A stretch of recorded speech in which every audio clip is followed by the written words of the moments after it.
Okay, let's get at it. Cars that use water as fuel. It's actually quite simple. When I was in high school, my math teacher, Mr. Scalfani, said scientists have done it. They have, by volumetrically measured the amount of muscle mass in a dolphin, and they know the joules, the wattage that this thing can put out, the wattage per square volume. And they've come to the conclusion that it is impossible for dolphins to leap 20 feet into the air like they do at SeaWorld. Scientists came to that conclusion when I was in high school. Thing is, my parents already broke me of that bull crap, because when I was 12 years old, they took me to SeaWorld, and I was watching dolphins jump 20-something feet out of the air to get the tuna out of their trainer's hands. The real trick is, what does this have to do with making cars that use water as fuel? Here's how it works. When the trainer is standing 20-something feet in the air, and he dangles the chum so that the dolphins can see it, they say, hey, you can get it. Now how do you get it? That's when, remember, the star of the show is the dolphins. So I had my little 12-year-old eyes on the dolphin, and I watched as they didn't jump out of the water, they raced around this big round tank.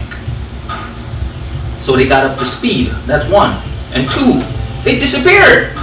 They went down into this big, deep tank that was somewhere around 60 feet. They went down, and they used gravity to increase their speed.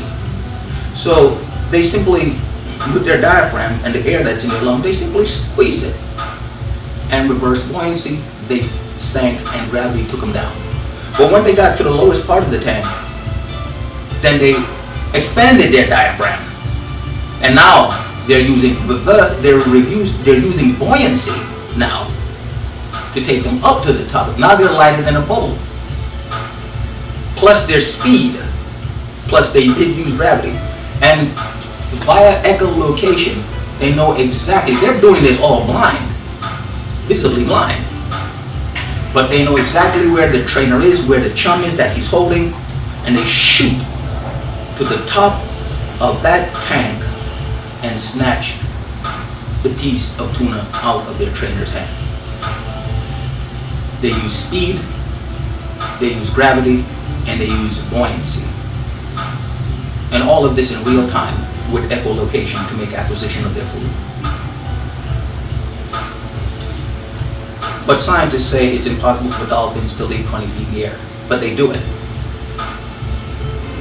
Now, in the same way, if you look at all the components, a car battery, a car alternator, and an electrolyzer, and you're saying, well, there's no way that a car can use water as fuel because there is insufficient energy needed. There's insufficient energy used to take the hydrogen out of the water, and then when you recombine it, it just won't work.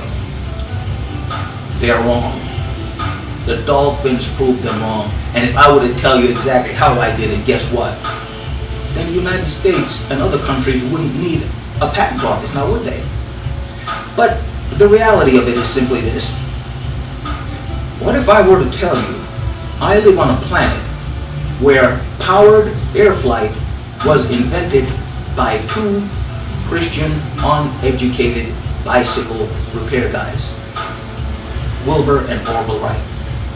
They invented powered flight and not aviation engineers. Some of you are starting to get it right now. The aviation engineers guys came after the car was invented. Then automotive engineers came along.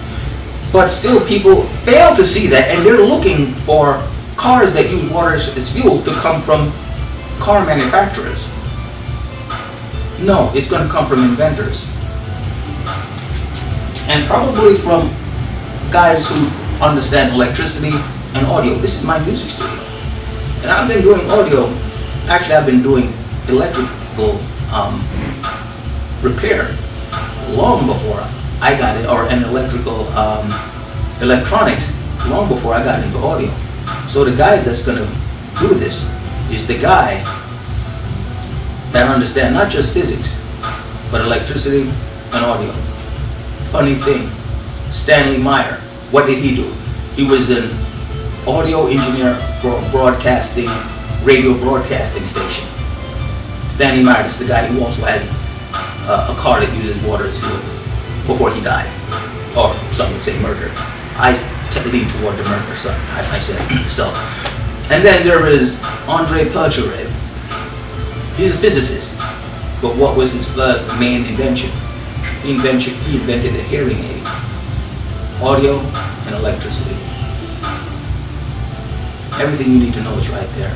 And remember the Dolphins. That's a dead giveaway, bro. You know how to do this. And if you think that this is going to come from automotive engineers to make cars using water as fuel,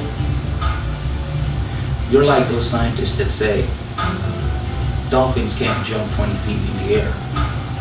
Look at it.